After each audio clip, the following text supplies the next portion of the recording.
Sansarvani news देखने वाले सारे दर्शकों ने संजय कोत की ओर से नमस्ते, प्रणाम, सत श्री अकाल, अस्सलाम वालेकुम, राम राम सारन। हाल फिलहाल की जो आप ये तस्वीरें देख रहे हैं हिसार जिले के गांव धीरनवास की देख रहे हो, जो कि यहाँ पे आपको एक बहुत ही बड़ा पंडाल यहाँ पे नजर भी आ रहा होगा। यहाँ पे संत रामपाल जी महाराज का एक बहुत ही बड़ा एक समागम यहाँ पे रखा गया और इसी बीच और इसी समागम के चलते एक हमें किसान नेता रवि आजाद जी मिले हैं। उनसे बातचीत करेंगे और पूछेंगे आखिर उनका यहाँ पे कैसे आना हुआ और उनके इसके बारे में क्या कुछ विचार है। तो बने रहिए आप हमारे साथ शुरू से लेकर आखिरी तक।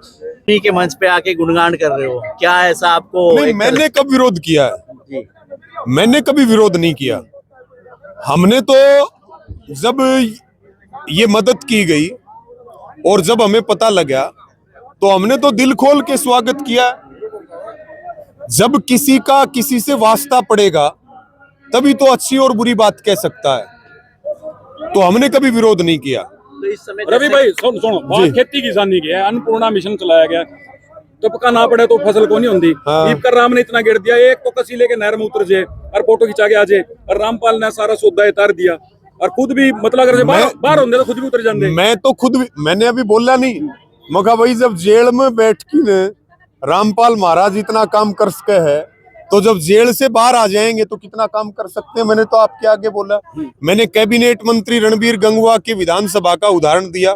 बहुत कम गांव ऐसे थे जो जल भराव की चपेट में नहीं थे और रणबीर गंगवा पूरी तरह से फेल साबित हो गए। सरकार पूरी तरह से हरियाणा में फेल साबित हुई और वहां रणबीर गंगवा के विधानसभा में भी पानी जो है वो रामपाल महाराज के मोटरों और पाइप से उतरा है। इसी सरकार पाओगी कि रात ने काम बताओ है और सुबह काम हो जाए। तो भाई बढ़िया काम की हमेशा तारीफ होनी चाहिए। और आज जो ये सम्मान समारोह कराया है इसमें भी हम भी सम्मान करने के लिए ही आए। आप एक किसान नेता हैं जी। सर, छोटू राम के बाद में पहली बार हरियाणा में ऐसा देखने को मिल रहा है कि किसी भी संत को है उसको सम्मानित किया जा रहा है। एक बड़ा ये तगमा है किसान मसीहा कहना। देखिए, सेवा का जो काम है और खास करके किसान मजदूर जो कमेरा वर्ग है उसकी कोई सुनने वाला नहीं है। और उस समय में रामपाल महाराज जी ने सुनी है, उन्होंने मदद की है। और ये हमने बल्कि कई बार बातचीत हुई, मैंने कहा अभी पहले कहावत थी, बोला भाई डूबते को तिनके का सहारा, तो आजकल कहावत बदल गई, डूबते को रामपाल महाराज का सहारा। तो मैं इस बात को बार बार कह रहा हूं। और मैं इनके आश्रम में भी गया था, मतलब इनके साथ तो जो जुड़ गया है ना। आजकल हरियाणा में एक बड़ी समस्या है, ब्याह को नहीं होता बालका का। किसी भी गांव में चले जाओ आप, एक ट्रक भर लो, लेकिन ये दहेज रहित शादी करवाते हैं। सुन तो लो, हाँ ब्याहना चाहो ब्यूत को नहीं हो, बड़ी दिक्कत है। तो रामपाल महाराज के साथ में जो जुड़ गया है उसका तो भाई सारा प्रबंध बना है, ब्याह ताएगा भी प्रबंध करे महाराज। तो जैसे कि मेरा एक सवाल है आपसे। बहुत सारे लोगों का मतलब ये मानना है कि 10 रुपए की पाइप 50 रुपए की मोटर दे के अपने आप को भगवान मानता है, तो ऐसे लोगों के बारे में आपने क्या? वो जो इस तरह की बात कर रहे हैं ना, वो पहले 10 रुपए की 50 रुपए की मोटर किसी गांव में दे तो सही, उसके बाद बात करेंगे। ये सब वाहियात की बात है। ये सब भाजपा और आरएसएस के लोग हैं जो इस तरह की मुहिम चला रहे हैं। ये बीजेपी वाले हैं, ये इस तरह करते रहेंगे। तो इस समय जो इन्होंने काम किया है, जिस हिसाब से ऐसा लगता है कि आने वाले 2028-29 के चुनाव के लिए पृष्ठभूमि तैयार होगी है। देखिए, मैं आपको यही कहना चाह रहा हूं, छोड़ो कल की बातें, कल की बात पुरानी, और नए दौर में लिखेंगे मिलकर नई कहानी। आगे बहुत कुछ परिवर्तन होगा, बहुत कुछ बदलेगा और बीजेपी और आरएसएस को सत्ता से उखाड़ने के लिए प्रदेश में और देश में हम अपने आंदोलन और संगठन निर्माण के साथ, आंदोलनों के साथ में हम इस बात के ऊपर भी पूरी ताकत लगाएंगे कि जो लोकतांत्रिक अधिकारों को खत्म करके, संविधान को कुचल करके, जो आरएसएस की किताब से देश चलाना चाहते हैं भाजपा और आरएसएस के लोग, इनको आने वाले समय में हरियाणा और देश की सत्ता से उखाड़ के फेंकेंगे। और इसमें बड़े लोगों का योगदान होगा और इसमें सादतें होंगी तो भी हम पीछे नहीं हटेंगे। उसी की एक कड़ी है ये, क्या उसी मुहिम की कड़ी तो जुड़ती जाएंगी। सारी बात आज क्यों पूछने लग रहे हो? एक अहम सवाल है, 85 गाँव 12 खाप जी, एक विधायक नहीं बल्कि एक सांसद बना सकते हैं। क्या आने वाले समय पर ये जो बदलाव है, जो इस तरीके के जो इनको किसान मसीहा बनाया जा रहा है, तो ये कोई राजनीतिक रूप से और सामाजिक कुरीतियों को खत्म करने के लिए कोई मील का पत्थर साबित हो सकते हैं? देखिए, मैं आपको एक बात कहूं, राजनीतिक परिवर्तन कोई बड़ी बात नहीं है। बड़ी बात यह है कि आप लोगों के दिल में जगह बनाओ, और जिसको लोगों के दिल में जगह मिल जाती है उसको किसी सत्ता की जरूरत नहीं होती।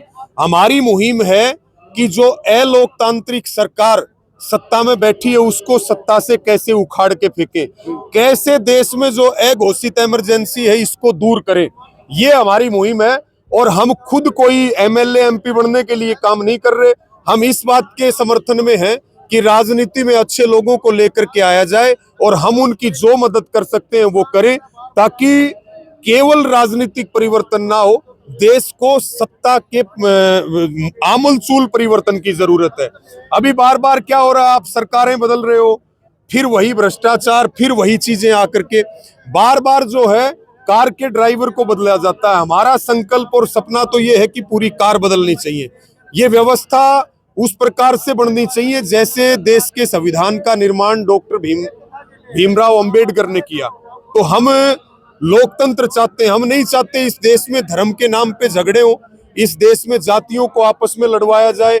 हम चाहते हैं सभी धर्मों और सभी जातियों का सम्मान हो और हम सब मिलकर के कैसे अपने देश और प्रदेश को आगे बढ़ा सकते हैं, इसके ऊपर हम काम करें। जी रवि भाई, राजा राममोहन राय ने सामाजिक कुरीतियों को खत्म करने के लिए अपना पूरा जीवन त्याग दिया, और जब जब इस देश पर कुछ भी कुरीतियां भावी हुई उस वक्त संत दिया गया है। अब आपको लगता है कि भविष्य के अंदर ये बहुत बढ़िया मुहिम है। दहेज बड़ी समस्या है, नशा मुक्त समाज, आज नशों ने युवाओं की जिंदगी को और घरों की सुख शांति को, युवाओं के भविष्य को बर्बाद कर दिया। तो नशे के खिलाफ मुहिम चलाना, दहेज रहित शादियां करना, सामाजिक काम करना, गरीब लोगों को मकान और ये घर का, रसोई का, अन्नपूर्णा मुहिम, ये बहुत बढ़िया मुहिम है। और मैं ये मानता हूं कि ये सारी मुहिम इसी प्रकार से चलती रही तो रामपाल महाराज जी का जो दौर है, जो नाम है, वो इतिहास के स्वर्णिम अक्षरों में लिखा जाएगा और आने वाली पीढ़ियां उनसे प्रेरणा लेंगी। जो रामपाल जी के पुराने जो अनायक हुई इनके, वो कहते थे, संत रामपाल जी कहते हैं कि राजनीति से दूर रहे, और इस समय राजनीतिक लोग नजदीकी बढ़ा रहे हैं, क्या कारण? आप भी राजनीति नहीं, मैं तो राजनीतिक हूँ नहीं भाई साहब, मैंने तो आज तक पंच का भी चुनाव नहीं लड़ा, मैं तो 100% नॉन पॉलिटिकल हूँ, मेरे तो 7 पीढ़ियों में किसी ने इलेक्शन नहीं लड़ा। और हम, ये भी कोई राजनीतिक कार्यक्रम नहीं है, ये भी एक सामाजिक कार्यक्रम है। अलग अलग अर्थ निकाले जा सकते हैं और निकालने भी चाहिए, और हमें निकालने की बजाय ये काम तो भाजपा वालों को करने देना चाहिए, वो ज्यादा बेहतर तरीके से करते हैं। जी रवि जी, मेरा आखिरी सवाल है आपसे। एक तरफ तो जी एक तरफ तो धीरेन्द्र शास्त्री जी हिंदू राष्ट्र को घोषित करने के लिए वो यात्रा निकाल रहे हैं, और दूसरी तरफ संत रामपाल जी जाति और धर्म को खत्म करके एक अलग दुनिया बनाना चाहते हैं। मैं आपको बार बार ये बात कह रहा हूं कि हम सारी जातियां एक हैं, 36 बिरादरी एक हैं। मैं अपनी जाति पे भी गर्व करता हूं तो दूसरे की जाति का भी उतना ही सम्मान करता हूं, और सभी धर्मों का हम सम्मान करते हैं। मुद्दा धर्म और जाति नहीं है, मुद्दा है हेल्थ पे बात हो, मुद्दा है एजुकेशन पे बात हो, मुद्दा है किसान को एमएसपी कैसे मिले, उसकी कर्ज मुक्ति कैसे हो, महिलाओं की सुरक्षा कैसे हो, बीमार होने पर गरीब आदमी को इलाज कैसे मिले, हमारा ये मुद्दा है। हम इन मुद्दों के ऊपर काम करना चाहते हैं। ये तो भाजपा का काम है लोगों को धर्म के नाम पे लड़वाना, उनको जो है जाति के नाम पे लड़वाना। लोग आपस में लड़ते रहेंगे तो ये राज करते रहेंगे, यही इनका मकसद है। लेकिन लोग इस बात को समझ रहे हैं, चाहे वो राजकुमार सैनी ने ऐसी कोशिश करी हो, आज से रामकुमार गौतम ऐसी कोशिश कर रहा हो, और उसी का हिस्सा धीरेन्द्र शास्त्री उनके एजेंट के रूप में काम कर रहा है। लेकिन हमें ये पूरी उम्मीद और भरोसा है, लोग इस फर्जी राष्ट्रवाद को और जो ये जातीय जहर और धर्म के नाम पे जो आपस में लोगों को लड़वाने का काम किया जा रहा है, इसके बारे में लोग सचेत होंगे और ऐसे लोगों की कमर तोड़ने का काम करेंगे। रवि भाई, जब भी किसी युवा से बात करते हैं, डंकी मार के जा रहा है, पढ़ के बाहर जा रहा है, विदेश पता है क्यों जाता है? वो विदेश जाता है कि हेल्थ फ्री मिल जाएगी, यानी उसको हॉस्पिटलिटी मिलेगी, एजुकेशन फ्री मिलेगी। वो सारे काम तो संत रामपाल ने ही शुरू कर दिए। तो क्या अब आपको उम्मीद है कि युवा वो भागने के बजाय यही रोजगार ढूंढेगा? ब्रेन का ड्रेन होना और युवाओं का पलायन होना राष्ट्र के लिए एक बड़ा नुकसान है, देश के लिए बड़ा नुकसान है।